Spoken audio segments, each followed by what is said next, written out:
What is up, my Lorcana goons? Welcome back to the Market Watch. Today is Monday, February 5th. We do these every Monday and Friday, twice a week, and we talk about Lorcana prices, Lorcana news, and all things Lorcana. So if you like this content, remember to like, comment, and subscribe. I hope you goons had an awesome weekend. There's a lot of info that's been going around about tournaments, some card reveals, and we're going to get into all of that, starting with our card reveal of the day, brought to us by the Disney Lorcana Twitter. We have Joshua Sweet, the Doctor. He is going to be a 4-cost inkable amber card. It is a 1 strength 5 willpower character that can quest for 2, and he has bodyguard. So very similar to some other cards we've seen played in the meta, like Donald Duck bodyguard, only similar to stats. Biggest difference is that this has 1 strength only, and he can quest for 2. So in amber, we have this running theme where characters have small strength and large willpower bodies, and it lets you quest freely, letting them survive. It also lets you benefit off cards like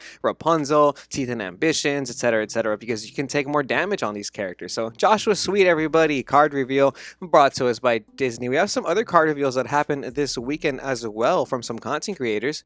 And you can now find these cards listed on TCG Player for prices that are going to be way too expensive. Even though these are commons, you probably shouldn't get them right now. Just wait, because Into the Inkland is only about 2 weeks away. We're like 18, 19 days away from the pre-release launch on February 23rd. But Bestow a Gift, this artwork is beautiful. This was revealed to us over the weekend by the Illumateers. This card's awesome. An interesting card, Bestow a Gift says, move 1 damage counter from chosen character to chosen opposing character. So if you don't know how Lorcana works, when you take damage, you have to leave damage counters on the characters. That's actually how you keep track of the damage and whatnot. You can actually move them around now with cards like Bestow a Gift. So very interesting card. Is it going to be worth $2? Maybe not. Maybe don't do pre-orders on these. We also have Baboom. This card was revealed to us by Ready, Set, Draw on YouTube. This card is going to be a 2-cost inkable steel card that deals 2 damage, so that's pretty interesting to see. We got our first reveal of a Titan card, Lithos Rock Titan. This card is a 4-ink inkable, 4 strength, 1 willpower, but it has resist +2 and an additional effect that says exert this card. Chosen character gains resist +2 this turn, so it can make your characters very durable on your turn if you need to challenge something and let it survive. And Titans are pretty cool, man. I'm so glad to see these in Lorcana. This was revealed by Live Laugh Lorcana. There was also the Snow Titan as well, or the Ice Titan, I believe, revealed. And so go check out their channel for that. They have a wonderful podcast. We also got The Bosses on a Roll. This was a song that is going to cost 3 ink. It's inkable, and it says, look at the top cards, 5 cards of your deck. Put any number of them on top or the bottom of your deck in any order, and then gain 1 lore. It's an amethyst card revealed by our brother in villainry, Lorcana Villain. Shout out Lorcana Villain. Obviously, go check out his channel. I'm sure you guys watch it. My YouTube's analytics says that you guys watch his channel too. So big shout out to Lorcana Villain to be able to reveal this card. The Boss is on a Roll, another amethyst card that is going to let you not only manipulate your top deck, but let you gain a lore passively. So if you thought goats were bad, if you hated spell books, and if you were not liking the addition to locations giving you passive lore, just wait until your opponent starts going on a roll and gaining free lore by singing their characters. So an interesting card. It does have a lot of potential. I could see it maybe being played in like 2 or something just to kind of gain some extra lore, almost like a spell book you don't necessarily need all the time. So pretty awesome. Then we got some Pluto reveals from Citizens of Lorcana. This new Pluto is a uninkable 1-cost character, 0 strength, 2 willpower that says exert, pay 1 less for 1 character this turn. And then we have the Pluto Shift character coming along with this, also revealed by Citizens of Lorcana. It's a Shift 5 Pluto. It's going to be a 7-ink inkable, 3 strength, 8 willpower. It's a Shift 5, so you can pay 5 to shift it on your little Pluto. It's a bodyguard character as well. He will quest for 2, and he has an effect that says at the start of your turn, remove up to 3 damage from this character. So a very sturdy boy, a very good boy. Is he going to be worth $12 as a rare? Probably not. Do not buy the single pre-orders because this is the Market Watch video after all. But we have a lot of stuff going on with the actual market, especially with the first chapter booster box cases. The sealed cases for these shot up earlier in the month of January, and as of like this week of February, they've been sticking around that like 150ish range. Last week, a lot of them, and at the end of January, were selling for close close to $900. But as of today and yesterday, this weekend, we have sales at a lot less. So now they're selling for 800, 778, 815. So closer to around $800. It's about a $100 less almost for the sealed cases than they were like 2 weeks ago. So, if for whatever reason you're looking for the first chapter and you're big baller, and you just want, or you just need some first chapter booster boxes for your LGS, the prices for the sealed cases have come down a little bit this week. Just want to mention that the first chapter booster boxes have as well are kind of still bouncing off that $200 mark. So if you are interested in the first chapter, these prices are no longer near MSRP, unlike the Into the Inklands booster box pre-orders, which are at MSRP. I've been able to get some myself at an LGS around my area, so you should check your local game stores to find some pre-orders on the Into the Inklands before the prices start fluctuating and you start feeling weird about your wallet, you know what I mean? Because these could shoot up to the price of the first chapter, or they can shoot down to the price of Rise of the Floodborn. We just don't know, but we do know that a lot of the singles, like the Enchanted Rares, are just constantly moving for these sets. I've had Zach confirm with me that he is getting distro access a lot more reliably this time around, so it does seem like Ravensburger has printed enough to meet the demand. So there is going to be probably a bit of a price drop when the set first comes out, but I honestly feel like when we start getting the official tournaments going and all these prize cards, and there's a lot more popularity and a lot more of a need to play the game in real life, we'll probably see the prices start fluctuating. There's just a lot of people who still aren't buying in real life Lorcana cards. You know what I mean? And a lot of it is because they don't have a need to. A lot of locals are just not worth going to if you're a competitive player. If you do want to win the league promos, obviously that's really fun. If you're a collector, yeah, the game is really fun. But since we're looking at the market, what's going to drive the market is going to be probably the competitive play as well. Like, it's going to add a lot more to the collectability as well. Like I mentioned, the Floodborn booster boxes are pretty low. So before making your pre-orders for Into the Inklands, consider this. Consider that Rise of the Floodborn is as low as $124 for a sealed booster box right now, and we're headed towards the end of the format of the Floodborn format is what I like to call it. And it's getting kind of boring. I'll be the first to admit this. Not the first, actually. I will openly admit the format is a little boring when it's just so much Ruby Amethyst. We did see Sapphire Steel take first place in the tournament this weekend. That was 160 players, so go check that video out that we just did. So shout out everybody that made that happen, the Lorcana Play Network. But regardless of that, I think a lot of people are just tired of running into Ruby Amethyst, or they've just converted it and started playing Ruby Amethyst themselves, because a lot of us do believe that the Ruby Amethyst deck, or even just the Amethyst engine, the goats and whatnot, is going to be super relevant next format as well. I don't see things changing personally on a competitive standpoint, so I do think the Floodborn booster box has some value to it, but are a lot of these legendaries in here going to be good? I think more so the Enchances are going to have collectability, because the cards that are great, like the Amethyst package, they're all commons and rares, you know what I mean? So consider that before making your Into the Inklands pre-orders. Let's look at some singles from Rise of the Floodborn though, like Beast Tragic Hero, which was obviously used in 4-ofs in a lot of the top 16 decks that we went over in that other video, like I mentioned. And this card is still selling for a whopping 45 doubloons. We have a bunch of sales happening today, yesterday, for that $45 to $50 range still. It hasn't really passed that $50 hill, but Beast Tragic Hero is a card that I noticed the listings, they go up to close to 100 and then they just start selling. So they don't really ever pass 100. This card's always seeing sales movement. And lowest verified today is going to be Nick's Poke Shop. They got you for $45 right there. And if you guys want a cold foil beast, you can get one for as low as 60 to 88, unverified by Goat Farm Games. Then we have one by the Trader's Outpost, $65 for the lowest verified near mint foil beast. Foil beast for $65 on a foil. It doesn't seem too bad, right?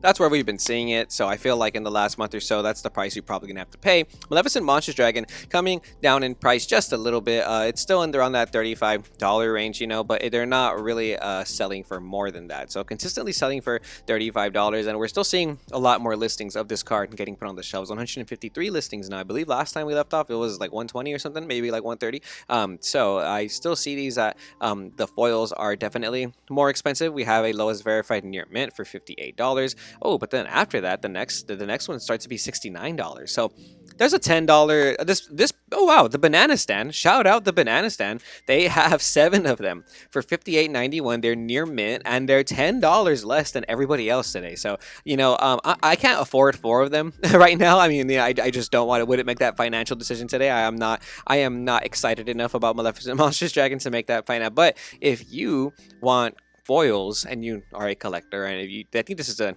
decent price right here because it's basically $10 off. You know what I mean? So that's kind of cool. Shout out the banana stand for having that extra low price, because after those 7 sell out, it's a $70 cold foil. So that's why I say Beast Tragic Hero is not bad as a $65 cold foil, because the Maleficent Monsters Dragon's not even played in a lot of Ruby Amethyst anymore, and I think that $70 makes sense, but it's a collectible card. So I think Beast is going to be a collectible card in the future too. We also have Hades Infernal Schemer doing his thing. He is still going to be selling for a whopping $20. The banana stand has 11 of them ready for you. It's looking like banana stand is going on a clearance sale, because it looks like they have the lowest price and they have 11 of them. So hey, if you're looking to pick up some cards, I think this week and these next coming weeks, as the Floodborne format starts to end, we're going to see a lot of people listing their cards, and it might be a good time to start picking up some staples. And by staples, I mean cards you're probably going to use next format. Like if you're planning on using Hades next format, if you really think Hades is going to be good next format, then maybe pick them up right now. Or if you don't think Hades is going to be super popular next format, and you feel like everyone's going to switch over to better cards, I'm just going to wait on the Hades. Then wait, because the cards could just come crashing down like they did before. At one point, Hades was selling for about $13. He hasn't dropped below $20 in a cool minute, and that's because Sapphire Steel is like one of the other quote unquote best decks that you want to play in the format next to Ruby Amethyst. So Sapphire still being very popular. If you think a Sapphire deck is going to be popular next format, maybe pick these up while they're still $20, because they feel like they're catching up to that price of Bell, which is a little bit more than 20. But let's check out these foils right here. The banana stand, again, they have them for $30. Check that out. Banana stand, they got two of them. Another, this one I might be able to afford. This one, I'm going to put them in my cart. And if they're still there, oh, never mind, not available. Okay, so the banana stand does not have them. So it's going to be East Coast Legacy for $41.59 right there. So $41 for the foil Hades, what you're going to be expected to pay. Elsa, Spirit of Winter, this card's still selling for about $16 for the near mint. We do have a 1626 by King YGO right here. And then banana stand has it. Nope, can't add it. So we're just going to ignore banana stand for the moment, because it looks like banana stand is actually sold out. But now we have a King Yu-Gi-Oh for $16.26. So it's lowest verified $16 for the Elsa, no longer in that $15 range. And then we have the foils right here, lowest verified by the Otaku Hangout, $41.60. So $40 for your foil Elsa Spirit of Winter. Fairy Godmother has been going up a little bit in price, which is cool to see. The lowest near mint verified is now $6.50. Then they're all going to be $5.50 plus $1 shipping. So it's about a $6 card now, which is interesting to see. The foils are picking up in price a little bit too. We have a sale today for the foil Fairy Godmother for $12.10, then another one yesterday for $12.72, and then all the ones in the $10, $9 range sold on the 4th, another one for $12.99. So they are kind of slowly climbing up a little bit. It looks looking like legendary foils are definitely getting the respect they deserve from Rise of the Floodborne format. In general, I like legendary foils, you know what I mean? And if you're just a collector, if you like Disney stuff, if you like card game stuff, I want to collect a lot of these foil legendaries. So Ursula, Power Hungry, seeing a lot of play in the tournament that we went over this weekend. Go check out that video, guys. But it seemed like everybody was playing for Ursula in the Ruby Amethyst deck, and now we're seeing a bunch of sales today happen for that $13.90 bracket. We have a foil that sold today for $36. So foil Ursula's $35 to $40. Almost. Another one sold yesterday, $36. So yeah, I would say more than $35 for the foils, and then the non-foils are selling for about $14 to $15. Lowest verified is going to be Rise's cards, $14.89 today. Now we have Mickey Mouse and Brave Little Tailor. The non-foil is still selling for close to $7. We have King Yu-Gi-Oh! $6.43 with $1 shipping. Top Choice Gaming $7.42. Shout out them, by the way. They're goated. Then we have the foil Mickeys though. The foil Mickeys are selling for $60 this week. Phoenix Chick TCG. So it's looking like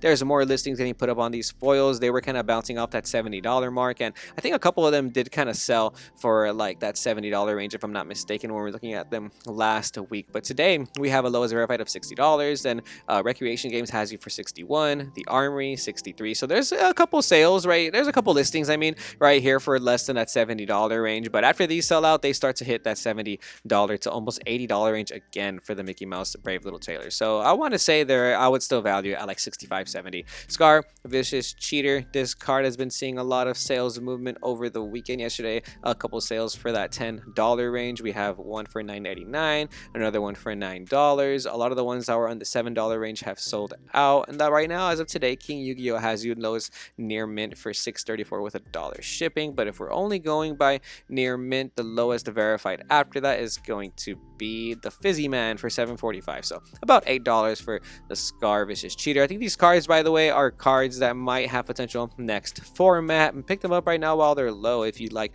foils like me, because I am looking at these foils like Bell that has been trending a little bit upward, and now today lowest verified we have it for $20 and $3 with shipping. So main collectibles has you for about $23. After that, Underworld cards has you for $24.95, almost $25. So you know, the foil Bell has been climbing ever since we mentioned it back in the beginning of January. You know, I think when Morph was officially confirmed, a lot more hype around this card came along, and the foils are just nicer to hold on to, I think. So $16 is what it was in the beginning of January. Now we're at the beginning of February, and it's about $20 plus. Like I said, lowest verified $23.99. Now Rapunzel gifted with healing, another princess character. It's going to carry its princess waifu tax, has been trending really high over the weekend. A lot of sales happening for that $35, almost close to $40 range, and even some of these cold foils have just been selling for $80. We have one on February 1st that sold for $79.99, then another one on the 4th for $71, but today we have one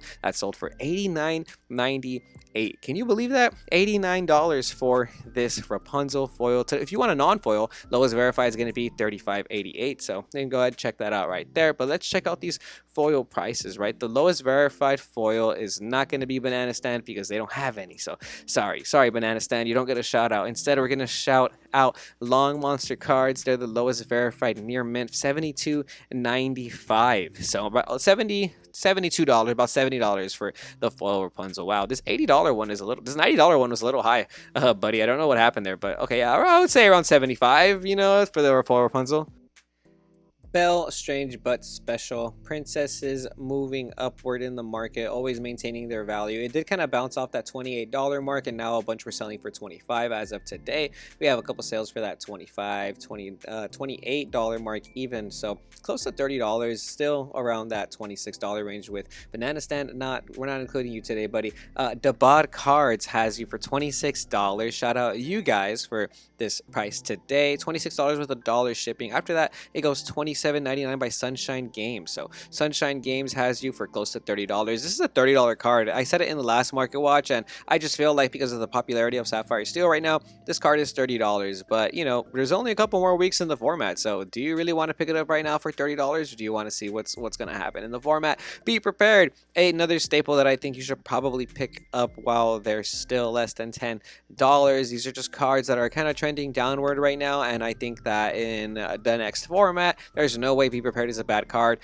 Yeah, location, it doesn't remove locations, but it still removes the characters, so like it's still an important card. We have Heroic Adventures FBI for $8.54, lowest verified. Then we have Next Near Mint by Mackenzie's Card Shop for $7.98 with $1 shipping, so around $9 already for the Be Prepared. It's less than $10, and the foils are about $12 to $13, so that's pretty cool to see. Foil staples keeping their value. Now let's take a look at some cards that were really expensive at the beginning of the format and are not so expensive now. And let's kind of write some notes about how we should be patient with Into the Inklands, right? So when Into the Inklands comes out, I know there's going to be a bunch of hype on certain cards, certain rares, and let's not forget how Teeth and Ambitions was selling for almost $20 at one point in the beginning of the format. It was a great card, and it felt kind of necessary, but my goodness, this was not a $20 card. Today, towards the last few weeks of Rise of the Floodborn format, we can buy Teeth and Ambitions for $2.50. My goodness, why were these like almost $20 cards that were selling for like $15, $16? I know some actually sold for that $19 range. So aside from Teeth and Ambitions being really cheap, other cards you can find super cheap now are Madam Mim Fox, which is a starter deck card, and it's still kind of maintained its price of about $3, which is cool to see because it's a very popular card. But oh my goodness, when this card was first out, it was a $12 to $13 card, and people were actually buying it. Arthur's Wizard's Apprentice. Remember when this was $20? This card was super hyped at one point, and in the beginning, in the pre-sales, a bunch were like actually selling for that $20+ range, and even at the hype of the market when the game was still kind of fresh with this format and Arthur was kind of really popular, they were selling for $20. As of today, we have 384 listings. My goodness, and they're $5 each. I could buy a playset. I can buy a playset of Arthur's for the price of what I would have bought an Arthur a month ago, 2 months ago. You know what I mean? So if you are someone who isn't necessarily buying the cards because you're going to go play tournaments immediately that weekend, maybe give it some time. If you're just trying to collect your master set and, you really are a collector of cards and you have that ability to be patient, I recommend you use your patience with this game because as you can see, some of the card prices just be dipping. And if you think Arthur's going to be good next format, I think you should get your playsets right now while they're $5 because that is super cheap, right? The moment this card becomes good again, boom, it just ends up shooting up in price. And I think this card has a lot of potential. It's a cool card in general, right? Ariel, Spectacular Singer. This is a very good card, I think, to pick up before any format. It's only about $3. At its peak, at one point, they were still selling for $5 this format, so that's cool to see back in November. But even during the beginning of the game, these were about $10 to $15. So very interesting to see those at $2. We have Prince John today selling for about $3, less than $5. At one point they were bouncing up, but remember when Prince John was selling for dang near $20 at the beginning of the format? Everyone thought that this card was going to be the best deck, etc., etc. And looking back on it now, we could have just been a little bit patient because this card is a really good deck still, very good against Ruby Amethyst. However, it loses to the Sapphire, Steel deck, loses to the Steel matchups in general. And as we can see by these listing numbers, there's plenty of Prince Johns to go around, my goons. So again, if you are a collector and you want to be a little patient with some of these prices when Into the Inklands comes out, give it some time. There's going to be a bunch in the market and a lot of the prices are going to go lower. But another card we can take a look at is Grab Your Swords, an awesome rare from the first chapter that's never going to go out of style. This is what I mean by staples that you might want to pick up that are just going to be evergreen, I think. These are selling for close to $4. Nightlife cards has you for $3.71 with $1 shipping. Down to game $3.89 with $1 shipping, so about $4. These were like $5 to $10 at one point, but they do come in a starter deck, so the non-foils are gonna be about $4, which is cool to see. And the foils for this card are going to be $9. Lowest verified LG cards with $8.46 with $1 shipping, so I like the foils are still almost $10. Very good to see that it keeps that price. Fishbone Quill is a very popular card this format, and it did kind of have its peak a couple weeks ago at like $5-6, and today we can find lowest verified Nexus Entertainment for $3.50. So if you want to build Sapphire, Fishbone Quills are pretty cheap right now. The foils, like I said, are keeping their price though. The foils are now close to $8. We have a lowest verified by the traders Outpost, $8 on the dot actually, so that's pretty cool to see. Next verified seller is Level Up Games, and then it becomes $10. So Fishbone Quill, a staple, is what it's looking like in Sapphire decks. A card you're probably going to use from the first chapter all the way until this card gets cycled out for whatever reason, or if it gets a ban list or something. This card, it seems like it's going to be used, so foils for this card being $10 just makes sense. At one point the foils for this card were as low as $3, $4 when nobody was playing Sapphire. So like I always say, if you are collecting cards, if you're just planning on playing this game long term, consider buying foils instead of buying non-foils, because the foils always maintain a much better value. But let's take a look at the Enchanted market before we call it a day, because these have been very volatile in the last couple of days.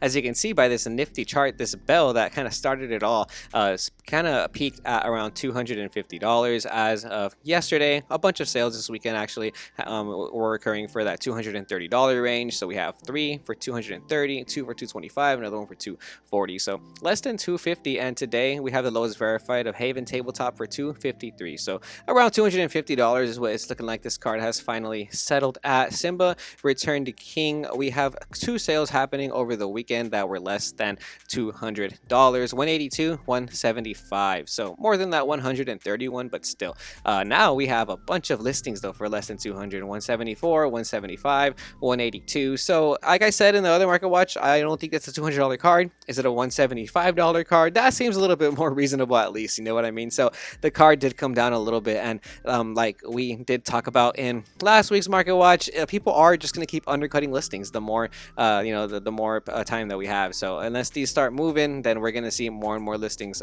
keep popping up with those. Same thing with Maui Hero to All. A couple of these sold over the weekend for $112, 149, 153.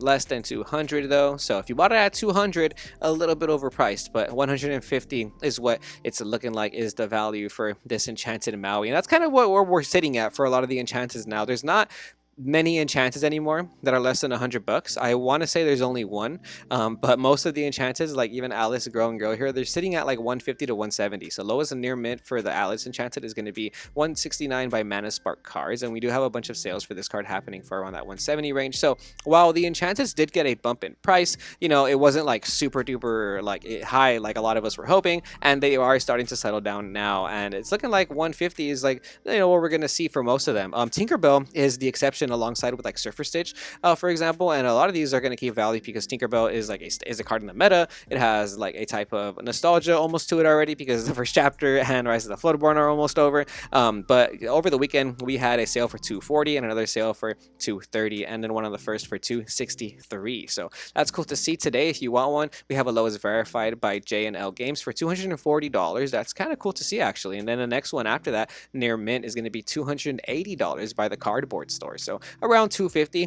Good to see that this price shot up and is actually staying in that $200 plus range because these were 130 in the beginning of January. So that's nice to see. Genie on the Job is another card that for sure should be over $100. A lot of sales happening. Actually, on the first we had 4 sales that were 100 to 150, and then on the third we have one that sold for 153. Banana Stand, it doesn't have any listings, so we can't add any. So we're gonna ignore the first one, and then we have Green Bay City Cards is the lowest verified today for $150. Shout out you guys. So $150, like I said, for the Enchanted from the first chapter, and most of them from the Rise of the Floodborn are more than $100, if not all of them, except Pete. And Pete is actually still rising in price as well, no longer in that $70 range. In fact, a lot of them sold for $80 to $90 over the weekend. Check this out. We have a couple sales, 91, 91, 90. One of them sold for 100 2 days ago. As of today, another one sold for 90, 85, and 91. Lowest verified today is going to be Victro City for $90. After that, though, the next verified listing is $109 by Trade Routes Games. It's looking like Pete is no longer going to be less than $100 after this week. We'll check back in on Pete on Friday, and like I said, a lot of the Rise of the Floodborn Enchanted Rares are around 100 to 150 now. So make sure you're checking the prices before you're getting rid of them, before you're trading them, etc., etc. But congrats to Pete. You're leaving the less than $100 gang. You're about to get past $100, buddy. You're almost there. And last but not least, everybody's favorite, most expensive Enchanted Rare. This is going to be Elsa Spirit of Winter, selling over the weekend for $670 for a PSA 9. So if you're getting like a PSA graded Enchanted Rare, I feel like the 9s are pretty much the same price as the raw. So if you want to get a raw to get it graded, you could just get a 9 and be satisfied, But if you feel like you want to risk it and try and get a raw and hopefully get it graded as a 10, by all means take that risk. But on the third, a couple of them selling for that $700 range, $699, $675. Today, lowest verified is going to be by Superstar Card Gaming. Near mint foil is going to be $680 for your Enchanted Elsa if you want it raw. But I do want to take a second to look at the Enchanted Rare market for the Elsas graded, because there was a comment that said, hey, you should check out the Enchanted Elsas that are graded because that makes an impact on the raw market as well. And you are so right, my good sir. Thank you, my goon, for that awesome comment, because I should be going over this as well. well. We didn't really go through these in January, but as you can see, a lot of the PSA 10 Enchanted Elsas started selling for more than $1,000 again. So at one point, at the lowest of the low, these were selling for around 800 to 900 for the PSA 10 Elsa, and that was like in late Christmas time, like late December, early January. As you can see, PSA 9s were selling for $450, and the PSA 10 right here has sold for $1,400. All the 9s were selling for way less, right? So as of today, though, they have been slowly climbing in price a little bit. January 20th, we have one that sold a PSA 10 for $1,250, and then on January 31st, we have another one that sold for $1,379. So that one was through bids. Usually through bids, I tend to consider that just a little bit more, obviously, because people were actually bidding on that one. So close to $1,400 is the recent comp for the Enchanted Elsa, which is honestly good to see, because at one point, a lot of the 10s and the 9s were hitting close to that $1,000 range. We have one here from December 8th that was selling for $1,100, you know what I mean? So it is close to that range again. It's sticking around that kind of price range, but they are shooting up and they are seeing some sales movement along with a lot of other Enchanted. So like a PSA 9 Hades right here, it's $150, and that's probably what you're gonna pay for the raw Enchanted Hades, right? But a PSA 10 Mickey Mouse Wayward Sorcerer sold for $450, so it's almost like double the price for a PSA 10.